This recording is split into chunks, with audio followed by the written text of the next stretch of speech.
Welcome to this lecture in our course block on multi-access solutions. In this lecture, we take a closer look at two of the core concepts that has to be required when designing a multipath transport protocol, namely path management and packet scheduling. My name is Anna Brunström, professor in computer science at Karlstad University. In the lecture, we will first give a brief recap of multipath transport and then move on to the two core principles that are the focus of the lecture. First, the path management. How do we set up and use the different paths available for communication? And then packet scheduling, the closely related question of how we schedule data over the paths available. And what are the criteria for such scheduling decisions? So what does distinguish multipath transport from single-path transport? Well, we have to consider the same core issues when designing a multipath transport protocol as when designing a single-path transport protocol. We have to think about how to manage the connections and what mechanisms are required for the data transfer. But we additionally have to consider for each of these that we now have multiple paths available for our communication. In previous lectures, we have introduced four core concepts that we have to consider when designing a multipath transport protocol. The path management related to the connection management, and related to the data transfer, packet scheduling, reliable transfer, and congestion control. In this lecture, we focus on the path management and packet scheduling, which are two closely related mechanisms. And we start with the path management. So for path management, we have to consider what path to use to open a connection. We also have to consider what path to have available for the communication. Do we use all paths that are possible? And how do we dynamically add or delete paths to an ongoing connection? So let us start with the choice of the initial path. So most multipath protocols typically establish a connection over a single initial path first, and then adds communication over additional paths. And the path used to set up the communication is often the default route as given by the operating system. However, it should be important to note here that the initial path can be very important for the performance of the communication. If the initial path is slow or suboptimal in some other way, it can have a big impact on performance. So it's important to actually choose your initial path carefully. And this is illustrated in the graph to the right. So what we see in the graph to the right is a communication over multipath TCP. We have two interfaces available, a wireless LAN interface and an LTE interface. In both cases, we use both these interfaces, but we set up the path over two different initial paths. So in the light bars that we have in the figure, the path is set up over the wireless LAN interface. On the dark bars, instead, the path is set up over LTE. And the relative download time here is normalized with respect to the wireless LAN performance. And we have on the x-axis here also varying file sizes, further illustrating the complexity of the initial path selection. So you see in this graph that when we transfer a small amount of data, 1 or 10 kilobytes, then setting up your initial path over the wireless LAN interface gives you the best performance. Interestingly enough, however, when we have larger amounts of data to send, in this particular situation, setting up your connection over LTE actually gives you better performance. And the reason in this case is that the wireless LAN interface here is fairly poor Wi-Fi connection where you have a fair amount of packet loss. And starting up the connection over this path actually limits the evolution of the congestion window. This does not cause a problem when we have a smaller amount of data to send, and in this case, the shorter round-trip time over the wireless LAN gives you an improved performance. But when you have a larger amount of data to send, as towards the right in the graph, then it actually turns out that starting your communication over the VLAN interface gives you a worse performance because the wireless LAN interface doesn't let the congestion window evolve and increase the sending rate of the connection in the same way as if you start up the connection over LTE. So this is an illustration of the importance of the selection of the initial path. In addition to the selection of the initial path, path management also controls how many paths you add to the connection. So most multipath protocols would typically try to employ all the paths that are available. This requires that the underlying routing is set up to support multiple connections to a remote peer. This is something that you may have to configure or check if you want to use a multipath transport protocol. Most multipath transport protocols also allow to remove or add new interfaces dynamically. And this is something which is very important and very beneficial, particularly in instances of mobility. If you, for instance, is moving in and out of Wi-Fi coverage, you would like to add or remove your wireless LAN interface to the connection while it is running. Some protocols also allows you to indicate if a path should be actively used or not. So this is also an important part of path management. Just because all the paths are available in the connection, they may not be available for active use, but they can still be there to allow, for instance, a fast failover in case of link failure or loss of connectivity of one interface due to mobility. And when we talk about the selection of what paths to add to a connection, and if these paths should be actively used or not, it's important to understand that the simultaneous use of multiple paths may not always help performance. And we have an illustration of this to our right side. So in the graph over here, we see a communication over single path, regular TCP, and a communication over MPTCP. And in this case, we have two available paths. One wireless LAN path with a round-trip time of 10 milliseconds, and one a 3G path with a round-trip time of 100 milliseconds. And here we can see that in the case of transmitting a very small number of segments, in this example between 10 and 100 segments, trying to use multiple paths for this communication actually will increase the transfer time of all the segments, completing the transfer for all the segments. So this is an illustration of a situation where trying to use two paths simultaneously actually gives you poorer performance. Of course, even in such situations, it may be beneficial to have the multiple paths available for resiliency purposes.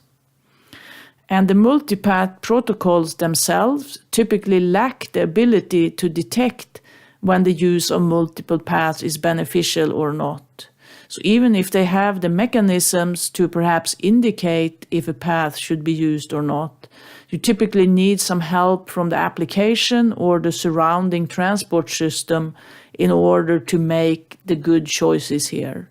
Because the information available to the transport protocol itself about the traffic that is to be sent and about the surrounding environment is at the start of a connection quite limited. Of course, as the communication continues, you may learn about the properties of the paths, and you can use that in your packet scheduling. So we have seen that there are multiple aspects to consider when managing the path of a multipath connection. And many of the multipath protocols also have different options available for path management. So here on this slide, we have some examples of path managers available for multipath TCP, MPTCP, in Linux. So the default path manager in MPTCP in Linux actually does not do anything. It's a passive path manager. It does not advertise any additional IP addresses to be added to the connection, and it does not actively open any MPTCP subflows. But it supports MPTCP, of course, and it allows then the other end to open the flows. So this would be typically perhaps used on the server side. Another path manager available is the full mesh path manager. And this full mesh path manager creates a full mesh of subflows among all the available IP address pairs. So if you have a client with two interfaces communicating with a server that had advertised a single interface, and you use the full mesh path manager on the client, this client will open up two paths to the server. There is also another path manager available called NDiff ports, and this path manager allows to open multiple subflows across the same pair of IP addresses. And this may be useful if the two endpoints are not multi-homed. They both have a single interface available, but there may be path diversity available in the network.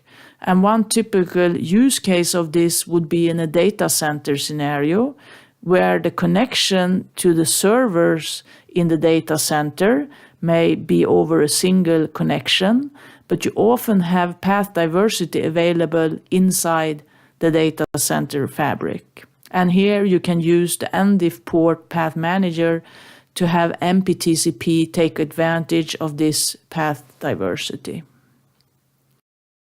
So let us move on to packet scheduling. Packet scheduling is of course closely related to path management.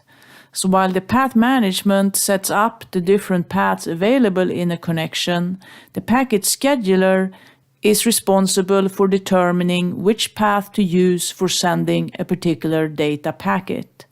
And there are different criteria that can be used for this decision. And we also have to decide if we should always use an available path or not.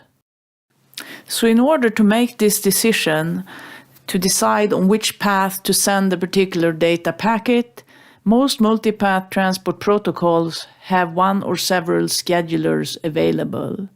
And the principle is illustrated in the figure to the right in the case of multipath TCP.